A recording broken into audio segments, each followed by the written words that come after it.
यहाँहरू सबैलाई हार्दिक नमस्कार।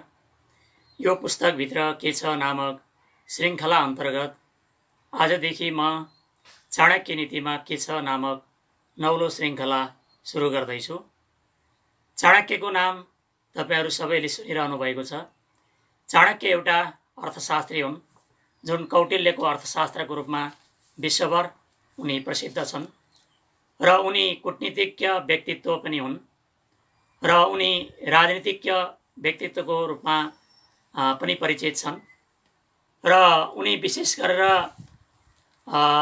उनको चाणक्य नीति एउटा सानो राजनीति शास्त्रकै ग्रन्थ हो भनेर बुझ्दा हुन्छ र यो नैतिक शिक्षाको खडेरी पर्दै गइरहेको वर्तमान परिवेशमा हरेक राजनीतिज्ञ व्यक्तिले पौरस्त्य राजनीतिको प्राच्य राजशास्त्रको अध्ययन नगरिकन र वर्तमान आधुनिक राजनीति शास्त्रको अध्ययन नगरिकन राजनीतिमा प्रवेश गर्दा नेपालका राजनीतिज्ञ र राजनीतिको अनुयायी कार्यकर्ताहरूमा पनि धेरै विचलन र धेरै भ्रष्ट आचरणहरू मौलाउँदै गएको परिस्थितिमा चाणक्य नीतिका केही सन्दर्भहरूले निश्चय नै सबैलाई मार्गनिर्देशन गर्नेछ भन्ने अपेक्षा मैले राखेको छु। त्यसै सन्दर्भमा यो चाणक्य नीतिको यो श्रृङ्खला मैले सुरु गरेको हुँ र चाणक्य नीति सानो पुस्तक छ, सानो आकारको छ।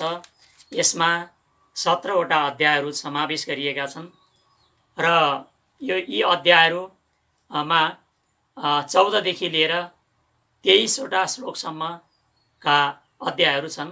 छोटोमा 14 श्लोकको एउटा अध्याय छ जुन 9औं अध्याय छोटो अध्यायको रूपमा रहेको छ भने 5औं र 8औं अध्याय 23 श्लोकले युक्त भएको छ र यी 17वटा अध्यायमा जम्मी 341वटा श्लोकहरू रहेका छन्।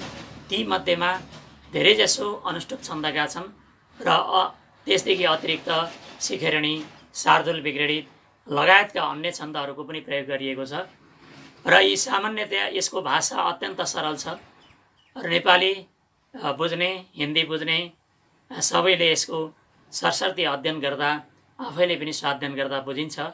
यो किताब बजारहरूमा सर्वसुलभ छ चाणक्य नीतिको रूपमा र जसले यसको अध्ययन गर्नुभएको छ उहाँहरूको लागि यो सामान्य लाग्ला, तैपनि जसले अध्ययन गर्नुभएको छैन र नैतिक शिक्षाको खडेरी परिरहेको वर्तमान परिवेशमा यसका केही न केही मूल्य मान्यता, राजनीतिक सिद्धान्त, व्यवहार, नैतिक आचरणहरूको सन्दर्भमा यसले केही न केही मार्गनिर्देशन गर्नेछ भन्ने मैले अपेक्षा राखेको छु र आजको पहिलो अध्याय म यहाँ प्रस्तुत गर्न चाहन्छु।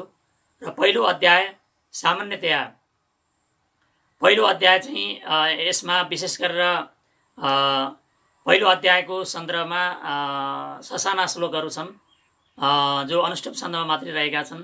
17वटा श्लोकमा पहिलो अध्याय संरचित छ र यसमा मङ्गलाचरण गरिएको छ। सुरुमा मङ्गलाचरणपूर्वक शास्त्रको आधार नीतिशास्त्र मानिएको छ र यो जान्नाले ज्ञान प्राप्त हुन्छ भन्ने विश्वास व्यक्त गरिएको छ र यसको अध्ययनको कारणले गर्दा मान्छे दुःखी हुनुपर्छ, कस्तो मान्छे दुःखी हुनुपर्छ, शङ्कारहितको मृत्यु चाहिँ कुन हो, कुन चाहिँ चिजलाई सधैँ रक्षा गर्नुपर्छ, कुन ठाउँमा बस्नु हुँदैन, कुन ठाउँमा एक दिन पनि बस्नु हुँदैन, कहाँ मान्छेसँग कहिल्यै सङ्गत गर्नु हुँदैन, नोकर दाजुभाइ अनि साथी र श्रीमतीको परीक्षा कुन कुन अवस्थामा हुन्छ र वास्तविक दाजुभाइ भनेका कस्ता हुन् र विवाह कहाँ गर्नुपर्छ, कसको विश्वास गर्नु हुँदैन, पुरुषका तुलनामा स्त्रीको आहार, लज्जा, साहस र यौनेच्छा कति हुन्छ, कति गुणा हुन्छ भन्ने यस्तै केही विषयवस्तुको बारेमा पहिलो अध्यायमा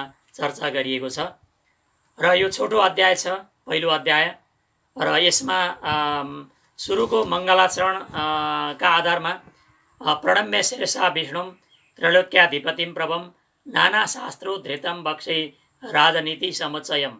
यसरी चाणक्य नीति भनेर यो प्रसिद्ध भए तापनि चाणक्यले पनि धेरै शास्त्रद्वारा उद्धरण गरेर यो नीति बनाएको कुरा यो पहिलो अध्यायको पहिलो श्लोकको जुन नाना शास्त्रो धृतम बक्षे राजनीति समुच्चयम भनेर जुन उद्धरण गरिएको छ, उल्लेख गरिएको छ मङ्गलाचरणपूर्वक, यो श्लोकले यो धेरै शास्त्रहरूद्वारा, धेरै नीतिशास्त्रहरूद्वारा, हितोपदेश अन्यत्र नैतिक शिक्षाहरूबाट यो शास्त्र चाहिँ ग्रहण गरिएको भन्ने कुरा यसले प्रमाणित गर्छ।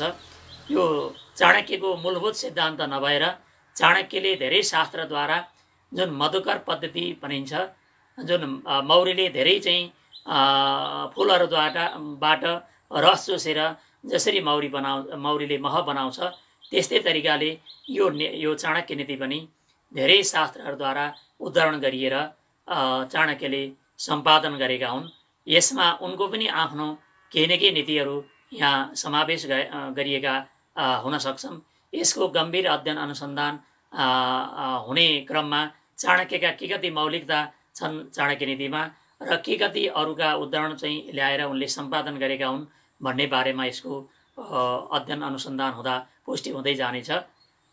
र यो अध्ययन गर्दा धर्मोपदेश विख्यातम कार्य शुभाशुभम, राम्रो काम र नराम्रो काम के हुन् भन्ने कुरा यो शास्त्रको अध्ययन गर्दा बुझिन्छ भन्ने दोस्रो श्लोकमा आएको छ। तदहम सम्प्रवक्ष्यामि लोकानां हितकाम्यया यस्य विज्ञान मात्रेण सर्वज्ञत्वं प्रबध्यते। जसको थोरै मात्रै चाहिँ जान्नाले सर्वज्ञता अर्थात् धेरै जानेको अनुभूति हुन्छ, व्यवहारमा कुशलता प्राप्त गर्न सकिन्छ। 4 विद्या 14 चतुर्याई, थोरै पढेर धेरै चाहिँ ज्ञान गर्न सक्ने र चतुर्याई बनाउने यसको चाहिँ सिद्धान्त रहेको छ। यसमा चौथो श्लोकदेखि लिएर 17औं श्लोकसम्म नैतिक व्यवहारका कुराहरू यहाँनिर उल्लेख गरिएका छन्। मूर्ख शिष्योपदेशेन दुष्टास्त्री भरणेन च दुखितै सम्प्रयोगेण पण्डितो व्यवसिदति पण्डितोपि अवसिदति। अब कस्तो कस्तो अवस्थामा अत्यन्त बुद्धिमान मान्छेहरू पनि दुखी हुन्छन् भन्ने अर्थमा मूर्ख शिष्योपदेशेन, मूर्ख चाहिँ विद्यार्थीलाई चेलाचेलीहरूलाई उपदेश दिँदा दुष्टास्त्री भरणेन छ भनेको दुष्ट स्त्री जो कुकर्म आचरण गर्ने, नैतिक आचरण गर्न नसक्ने, श्रीमतीको पालन पोषण गर्दा पनि मान्छे दुखी हुन्छ। यद्यपि यहाँ महिलाप्रति आक्षेप लगाइएका भन्ने यहाँ आरोपहरू पनि धेरै आउँछन्। चाणक्य आजीवन अविवाहित रहेका थिए र यहाँ केही नारी प्रतिका दृष्टिकोणहरू उनका अहिलेको व्यावहारिक सन्दर्भमा आलोच्य पनि होलान्। तैपनि यहाँ दुष्टास्त्री भरणेन छ भनेको अर्थ जुन दुष्ट आचरण, नैतिक आचरण गर्न नसक्ने, श्रीमतीको पालन पोषण गर्दा पनि बुद्धिमान पण्डितहरू, विद्वान व्यक्तिहरू दुखी हुनुपर्छ भन्ने सन्दर्भ यसमा आएको छ।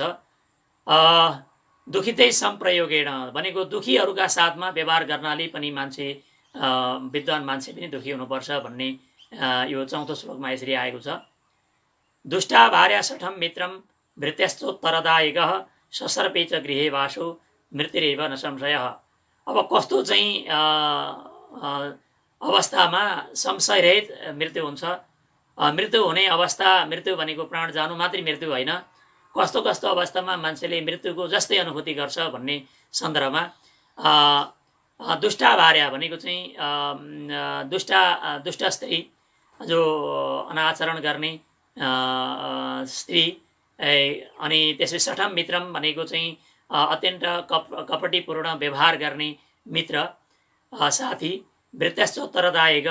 अब नोकर चाकरको काम मालिकले जे भन्यो त्यो मान्नु हो, तर आफूले आज्ञा दिएको कुरा नमानेर नोकर चाकरले यदि उल्टै ओठे जवाब लगाउँछन् भने त्यस्ता नोकर चाकरलाई पाल्दा पनि मान्छे मृत्यु समान अनुभूति गर्दछ। ससर्पे च गृहे वासो, यदि घरमा चाहिँ सर्प रहेको छ भने पनि त्यो मृत्यु समान हुन्छ भन्ने दृष्टिकोण यो 5औं श्लोकमा यसरी आएको छ। आपदर्थे धनम रक्षेत दारान रक्षेत धनैरपि आत्मानं सततम रक्षेत दारैरपि धनैरपि। अब आपदर्थे धनम रक्षेत, आपद अर्थमा जुन विपत्ति परेको हुन्छ, अत्यन्त आपत्ति विपत्ति परेको बेलामा धनको रक्षा गर्नुपर्छ।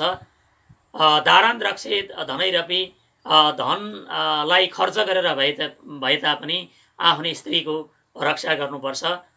र आत्मानं सततं रक्षेत, अब धनलाई र श्रीमतीलाई भन्दा पनि आफूलाई सततम रक्षेत भनेको सधैँ रक्षा गर्नुपर्छ।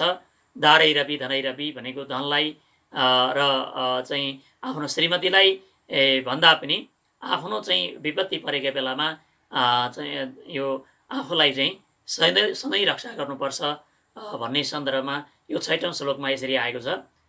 आपदार्थे धनम रक्षे श्रीमतश्चक्रे किमापद कदाचित चलिता लक्ष्मी सञ्चितापि विनश्यति। विपत्तिका बेलामा धन जोगाउनुपर्छ। धनमानलाई कुनै पनि आपत्ति हुन सक्दैन। धन चाहिँ सञ्चय गरियो, बचत गरियो भने आपत्ति परेका बेलामा धनले मान्छेलाई सहयोग गर्छ। र जब कहिलेकाहीँ यति धन पनि अचल हुन्, अचल चाहिँ लक्ष्मी गइन्, चलेर गइन् भनेदेखि त्यो जम्मा गरेर राखेको धन सम्पत्ति पनि त्यो सञ्चितापि विनश्यति भनेको सञ्चय गरेको पनि त्यो विनष्ट हुन सक्छ भन्ने सन्दर्भ यो 7औं श्लोकमा आयो। अब कहाँनिर चाहिँ नबस्ने, कहाँ चाहिँ बस्दै नबस्ने, कुन ठाउँमा बस्दै नबस्ने भन्ने सन्दर्भमा चाणक्यले यो 8औं चाहिँ यो श्लोकमा आफ्नो दृष्टिकोण प्रस्तुत गरेका छन्। यस्मिन् देशे न सम्मानो न वृत्तिर्न च बान्धव न च विद्यागमोप्यस्ति वासस्तत्र न कारयेत्। यस्मिन् देशे न सम्मानो, जुन ठाउँमा, देश भनेको चाहिँ देश कुनै देश नेपाल भारत आदि मात्रै देश होइन, जुन ठाउँमा जसको सम्मान हुँदैन, जुन ठाउँमा बस्दा सम्मान प्राप्त हुँदैन, जहिले पनि अपमानितै भइराख्नुपर्छ त्यो ठाउँमा बस्नु हुँदैन। नवृत्ति, जुन ठाउँमा जीविका छैन, पालन पोषण गर्ने, आफ्नो जीविका निर्वाह गर्ने पेसा चाहिँ अगाल्नको लागि कुनै पनि चाहिँ जीविका निर्वाह गर्ने अवस्था छैन, त्यो ठाउँमा पनि नबस्नु। नच बान्धव भनेको चाहिँ जुन ठाउँमा आफ्ना दाजुभाइ भनेको चाहिँ कुलका मात्रै दाजुभाइ होइन, आफूलाई साथ दिने मर्दा र पर्दा, जिउँदाका जन्ती मर्दाका मलामी, त्यस्ता दाजुभाइहरू जहाँ छैनन्, सहयोगीहरू छैनन्। र नच विद्यागमोप्यस्ति, यी सबै कुरा नभए तापनि यदि विद्या प्राप्त भएको छ भने त्यो ठाउँमा बस्न सकिन्छ।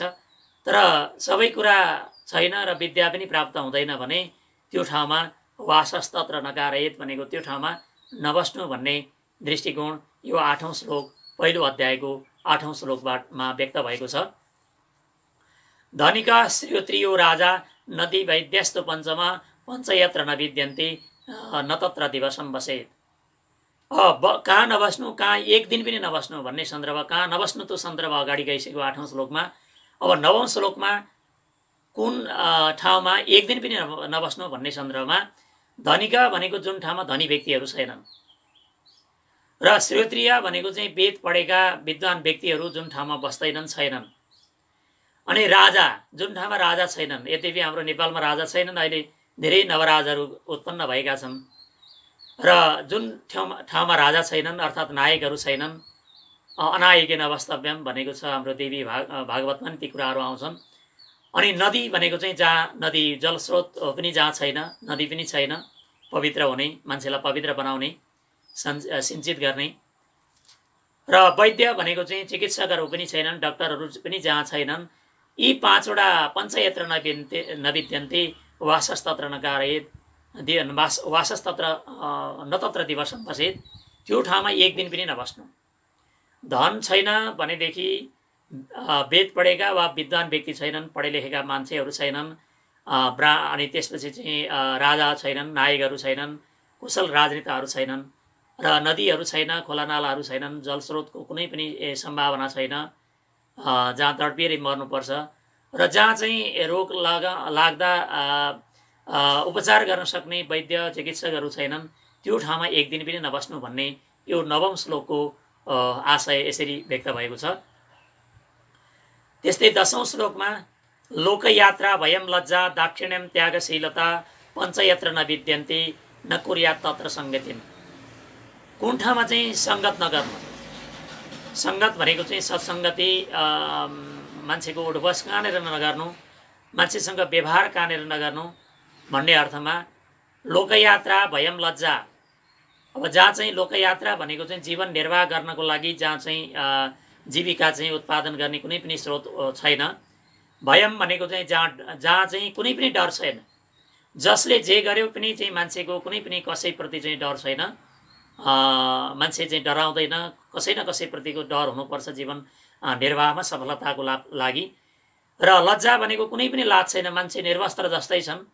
र दाक्षिण्यम भनेको चाहिँ यो दान गर्ने प्रवृत्ति, कुशलता, जुन चाहिँ दाक्षिण्यम भनेको चाहिँ कुशलता, मान्छेको चाहिँ जुन एउटा चाहिँ दक्षता जानेर चाहिँ छैन।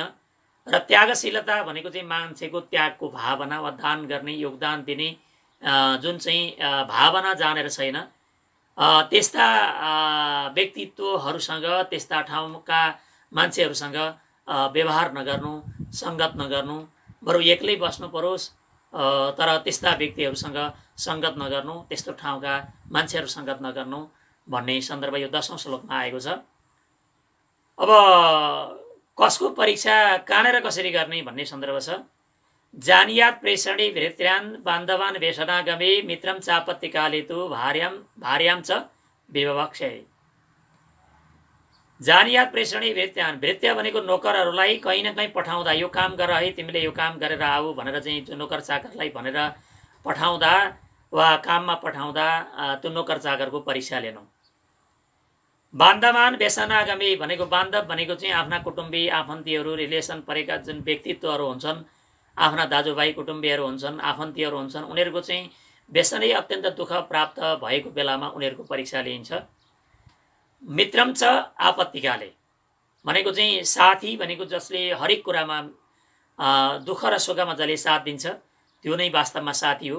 मित्रम च आपत्तिकाले भनेको आपत्ति परेका बेलामा मित्रको परीक्षा हुन्छ भने भार्याम च विवक्षे भनेको चाहिँ श्रीमतीको परीक्षा अत्यन्त दुःखद अवस्था, जहाँ विवाह भनेको ऐश्वर्यको क्षय भएको हुन्छ, धन सम्पत्ति नाश भएको हुन्छ, मान्छे कङ्गाल हुनै लागेको अवस्था हुन्छ। त्यस अवस्थामा श्रीमतीको परीक्षा हुन्छ। अहिलेको सन्दर्भमा हेर्ने हो भने धेरै जस्तो कङ्गाल हुन लाग्यो भने श्रीमानहरू श्रीमती छोडेर पर श्रीमानहरूसँग पहिला जाने परम्परा पनि आइरहेको छ, जसले दुःखमा साथ दिएर अगाडि ल्यायो, वैभवशाली बनायो र वैभवशाली बनाउँदा बनाउँदा पनि एक दिन कुनै न कुनै चाहिँ परिस्थितिवश कङ्गाल हुनुपर्ने स्थिति आयो, तर त्यस अवस्थामा छाडेर जाने परिस्थितिहरू पनि देखिन्छन्। त्यस्तो अवस्थामा भार्याम च विवक्षे, दुःख आइपरेको बेलामा श्रीमतीको परीक्षा हुन्छ भन्ने दृष्टिकोण यो 11औं श्लोकमा आयो। आतुरे व्यसने प्राप्ते दुर्भिक्षे शत्रु सङ्कटे राजद्वारे श्मशाने च यतिष्ठति स बान्धव। वास्तवमा दाजुभाइ भनेका को हुन् त?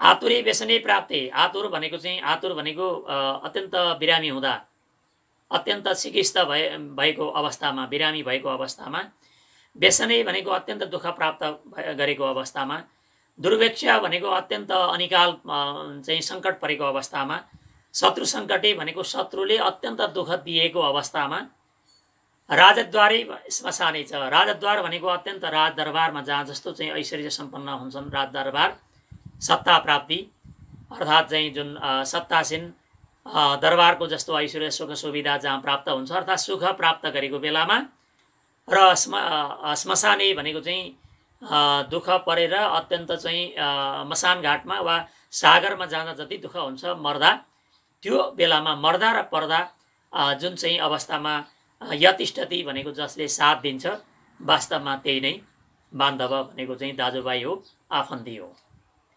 यो दुर्वाणी परित्यज्य अध्रुवम परिसेवते ध्रुवाणी तस्य नश्यन्ति अध्रुवम नष्टमे बहि।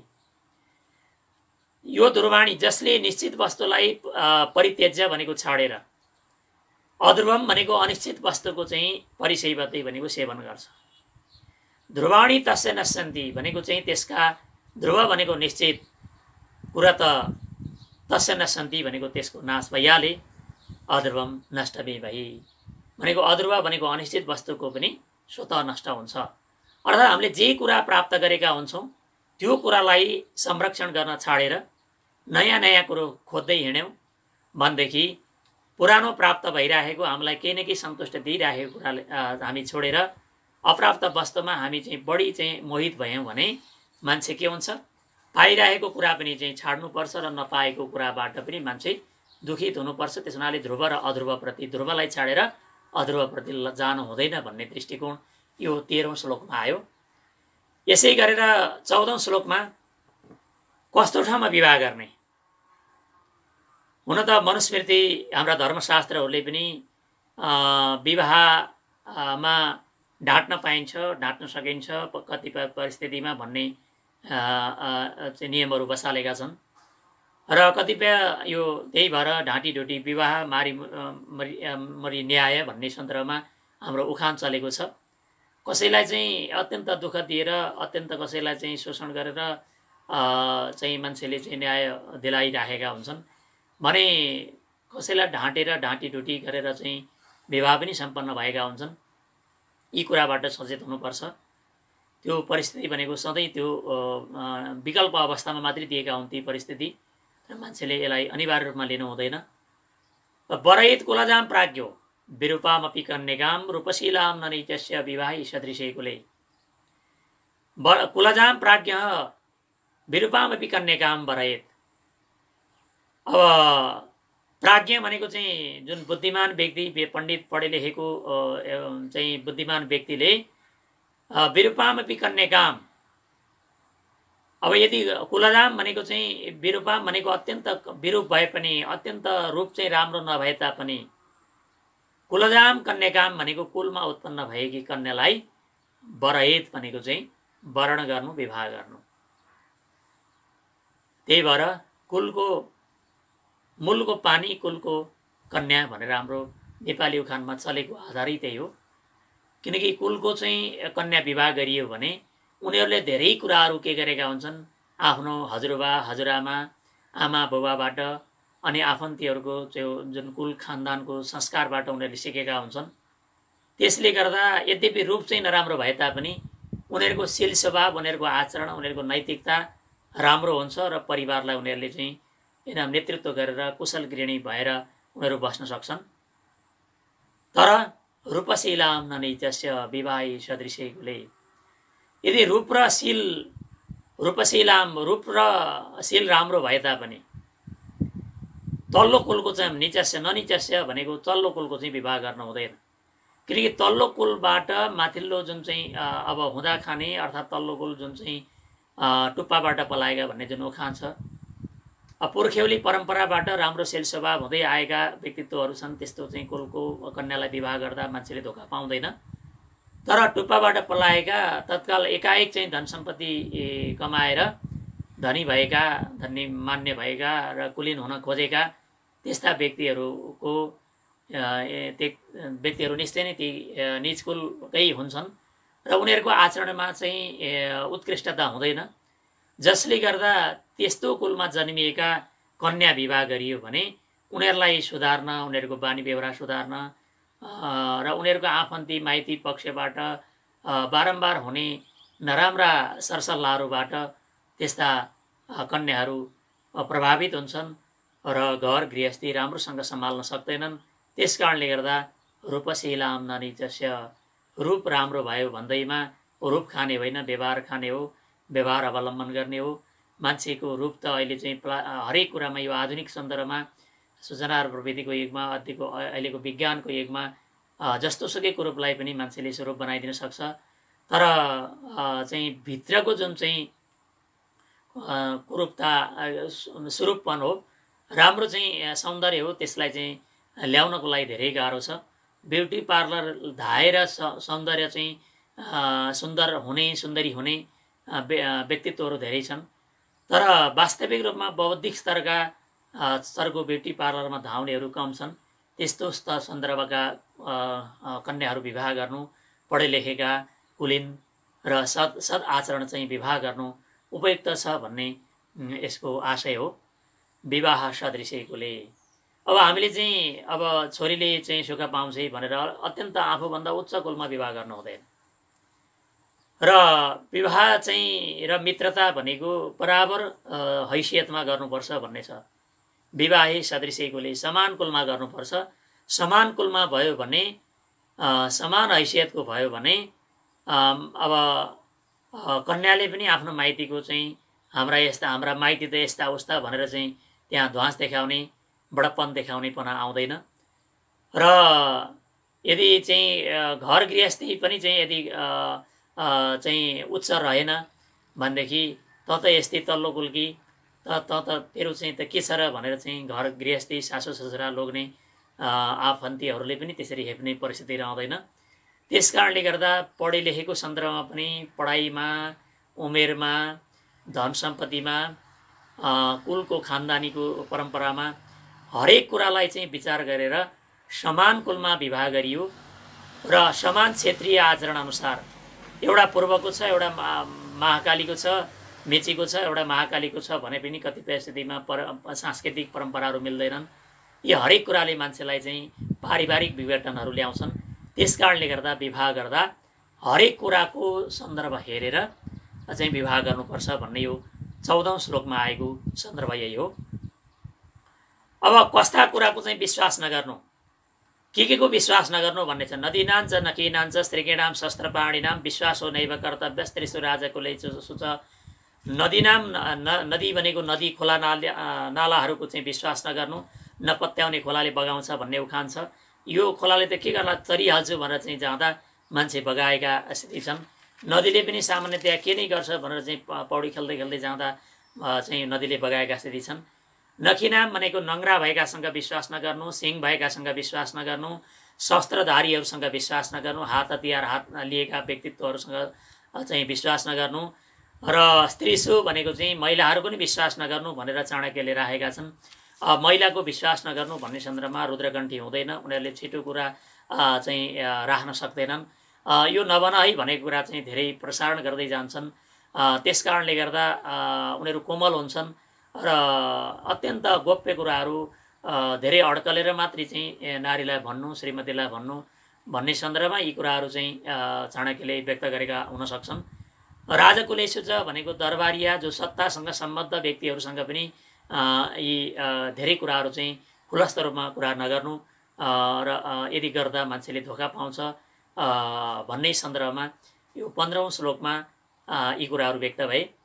विषादप्यमृतं ग्राह्यम अमेध्यादपि काञ्चनम विषादप्युत्तमं विद्याम स्त्रीरत्नम दुष्कलादपि।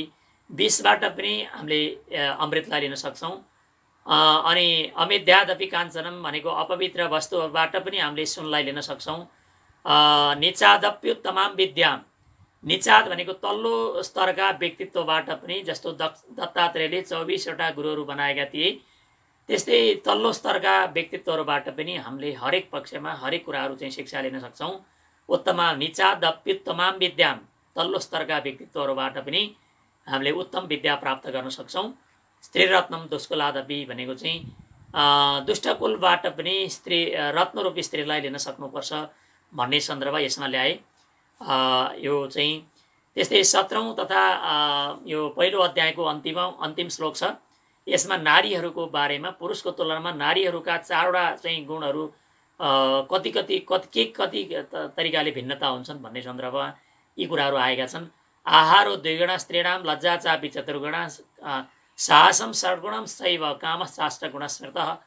यसरी चाहिँ आएको छ। महिलाहरूले पुरुषको तुलनामा महिलाहरूले 2 गुणा खान्छन् भन्ने सन्दर्भमा यो चाणक्यले यहाँनिर राखे।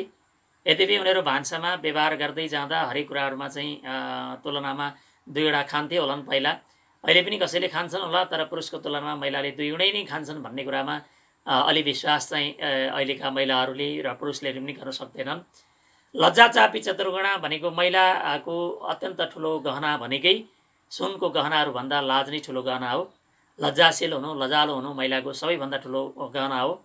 पुरुषका तुलनामा महिलाहरू 4 गुणाले लजालु हुन्छन् भन्ने सन्दर्भ छ र अहिलेको सन्दर्भमा त्यति 4 गुणा त नहोला, तैपनि पुरुषका तुलनामा महिलाहरूमा लज्जा चाहिँ बढ्ता हुन्छ र हुनु पनि पर्छ। साहस 6 गुणा शैव, अब पुरुषका तुलनामा महिलाहरू चाहिँ साहस भनेको आँटिलो काम, आँट गर्न सक्ने काम, आँटिला चाहिँ पुरुषका तुलनामा महिलाहरू 6 गुणा बढ्ता चाहिँ आँट्न सक्छन्। यद्यपि महिलाहरूलाई अबला भन्ने गरिन्छ, उनीहरू वास्तवमा अबला होइनन्, सबला हुन्। उनीहरू चाहिँ आँट्न पर्यो भने, कुनै पनि साहसिक काम चाहिँ गर्नु पर्यो भने पुरुष अत्यन्त कातर हुन सक्छन्, तर महिलाहरूले पुरुषका तुलनामा 6 गुणा उनीहरूमा चाहिँ साहस हुन्छ, आँट्न सक्छन्, आँटिला हुन्छन् भन्ने सन्दर्भमा यो 6 गुणा चाहिँ यहाँनिर चाणक्यले यो ल्याए। यद्यपि हामीले तुलना हेर्दै गर्दा पनि हाम्रो परिवार समाज हरेक कुराहरूमा हेर्दै जाँदा महिलाहरूले आँटेका चाहिँ उनीहरूको चाहिँ साहसको सन्दर्भ हेर्ने हो भने उनीहरू अलिकति चाहिँ उत्साह पाए, प्रेरणा पाए भने पुरुषका तुलनामा महिलाहरू साहसिला हुन्छन् र उनीहरूलाई अगाडि बढाउन सकिन्छ भन्ने सन्दर्भमा यो चाणक्यको जुन चाहिँ नीतिको सन्दर्भ छ यो व्यावहारिक पनि छ। र कामश्चाष्ट गुणस्मृता भनेको चाहिँ जुन कामवासना हो, महिलाहरू अत्यन्त लजालु हुन्छन्, उनीहरूको कामवासना अत्यन्त चाहिँ अतृप्त हुन्छ र त्यो अतृप्त र अदृश्य हुन्छ। जुन कामवासना भनेको यौन इच्छा त्यो चाहिँ पुरुषका तुलनामा महिलाहरूमा 8 गुणा हुन्छ भनेर चाणक्यले यसरी व्यक्त गरे। र सामान्यतया पुरुषहरू चाहिँ बाह्य इच्छाहरू, बाह्य कामनाहरू पुरुषका बढ्ता देखिन्छन् र महिलाहरूमा बढ्ता त्यो काम इच्छा रहन्छ। र पुरुष चाहिँ सामान्यतया यो कामशास्त्री वात्स्यायनका अनुसार पनि पुरुषहरूको जुन चाहिँ यौन इच्छा पूर्ति भइसकेपछि महिलाहरूको यौन इच्छा सुरुवात हुन्छ र महिलाहरूको चाहिँ यो जुन चाहिँ काम इच्छा अत्यन्त चाहिँ बढ्ता हुन्छ भन्ने सन्दर्भमा यो चाहिँ चाणक्यले गरेको यो अध्ययन अनुसन्धान निश्चय नै पुरुषका तुलनामा महिलामा बढ्ता छ र त्यो चाहिँ अव्यक्त भएको कारणले गर्दा हाम्रो समाज परिवारमा नदेखिएको मात्रै हो। र यो चाणक्य नीतिको पहिलो अध्यायसँग सम्बद्ध यी चाहिँ जे जस्ता नीतिका कुराहरू रहे यिनलाई हामीले व्यवहारमा उतार्न सक्यौँ, केही न केही चाहिँ अध्ययन गर्न सक्यौँ भने हाम्रो व्यवहारमा यिनले निश्चय नै केही न केही गुरु मन्त्रको काम गर्नेछन्। र जसले यसको अध्ययन गर्नुभयो उहाँहरूले यसलाई अझै अध्ययन गर्नुहोला, अझै यसको अध्ययन अनुसन्धान गरेर यसलाई परीक्षण गर्नुहोला। जसले यसको अध्ययन गर्नुभएको छैन यसलाई आफूले व्यवहारमा उतारेर यसका एक एकवटा श्लोकहरू, यसमा नेपालीमा अर्थ भएका किताबहरू पनि बजारहरूमा पाइन्छन्, यसलाई आफ्नो गुरु पुस्तक र गुरु मन्त्रको रूपमा लिएर अगाडि बढ्नुभयो भने तपाईँलाई परेका चाहिँ धेरैजसो अप्ठ्याराहरूमा यसले मार्गनिर्देशन गर्नेछ। यी नैतिक शिक्षाले हामीलाई निश्चय नै अगाडि बढ्नलाई एउटा सबलता, एउटा लट्ठीको सहाराको काम गर्नेछ भन्ने कुरामा म विश्वस्त छु। र आगामी दिनमा पनि मैले यसरी नै चाणक्य नीतिका अन्य बाँकी 16वटा अध्यायको चर्चा गर्नेछु। र युट्युबमा यहाँहरूले आफूलाई लागेका कमेन्टहरू व्यक्त गर्नुहोला र यसलाई मन पर्यो भने लाइक र सेयर पनि गर्न नबिर्सनुहोला।